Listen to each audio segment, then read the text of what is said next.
I'm glad to join this effort to call attention to the fact that our nation's passed the historic Voting Rights Act 50 years ago. Yet we encounter instances where either by design or by resistance, communities across our state still face challenges as they exercise their right to vote.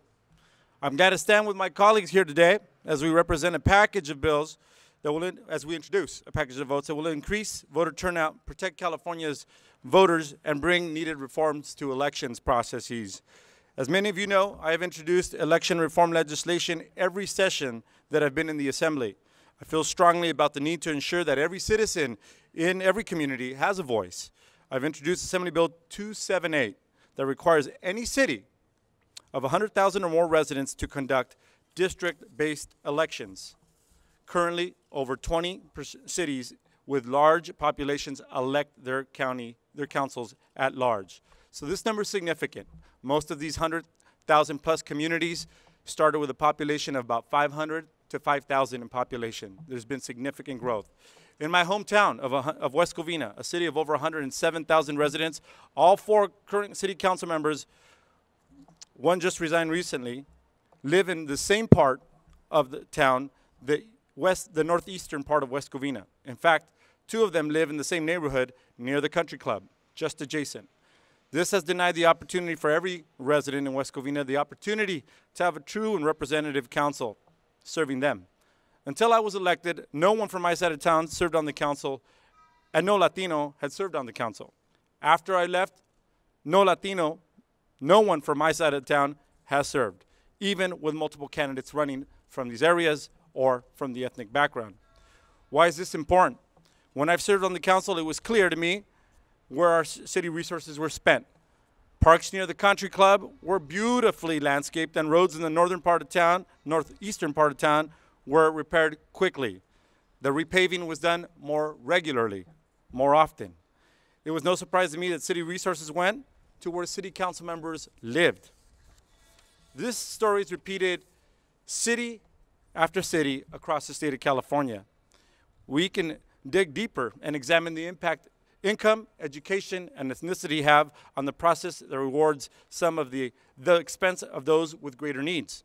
But fundamentally, it is about fairness and about keeping our promise of democracy. Every citizen deserves a voice. Every neighborhood deserves a voice at the council dais. By electing council members at large, you create this system in which one community is empowered over the needs of other residents. My Assembly Bill 278 will empower all communities, all neighborhoods, to elect their own voice, their own advocate to their city council.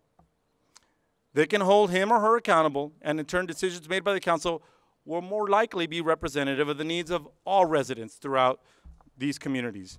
If not, voters in each district will have the opportunity to elect a new council member that will advocate for them.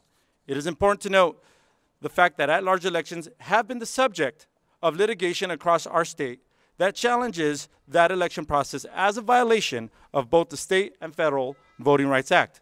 Voters in numerous cities, including Anaheim, Compton, Palmdale, and Watsonville, have gone to court to discard the at-large voting system. I challenge local governments to embrace district-based elections in order to bring justice to the residents now, not when mandated by courts. Let's stop spending taxpayer dollars unnecessarily in litigation, and let's bring better representation in our communities. Given the history and the battles of the Voting Rights Act and the Civil Rights Movement, I am still amazed that elected officials still create obstacles, counter campaigns against reforms, hire expensive lawyers to delay or fight in court, and other tactics to make the path of civil rights, the path of ensuring every voter matters, more difficult. It is personally disappointing to me that after 50 years, here we stand fighting for reform to bring democracy to every citizen in our state. I thank you for being here today.